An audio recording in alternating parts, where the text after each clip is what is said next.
បអូនភ្លាមបងមានអារម្មណ៍ចូលចិត្តចង់បានវមិត្តជាគូស្នេហា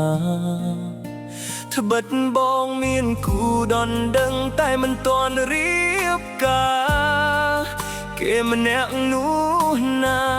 តែងតែកុហកបងរហូតអូនមកពេលនេះគឺធ្វើឲ្យបងស្គាល់ច្បាស់ពីចារឹកគេនោះគេតែងខិលខូចតើលេងខាងក្រៅមិនគិតពីខ្លួនហេតុអ្វីនឹមនួនអូនធ្វើបែបនេះអូនចូលមកភ្លាមស្នេហ៍ប្រែបេះដូងកាលពីដំបូងបងស្នេហ៍គេណាស់តែបងមិនដឹងថាគេមានប្រហូឥឡូវពេលនេះទើបបងដឹងច្បាស់ពីពេលនេះទៅបងស្នេហ៍អូនហើយសុំតែត្រានត្រៃកុំគិត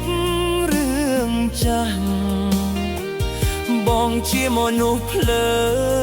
គេតែងបោកប្រាស់តែនៅពេលនេះបងស្នេហ៍អូនរហូតហើយ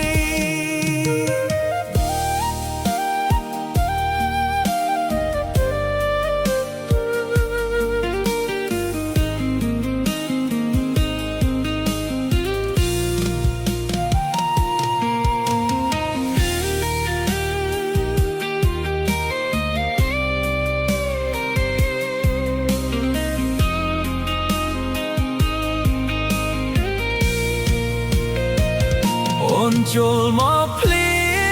មស្នេហ៍ប្រែបេះដូងកាលពីដំបូងបងស្នេហ៍គេណាស់តែបងមិនដឹងថាគេមានប្រហូឥឡូវពេលនេះទើបបងដឹងច្បាស់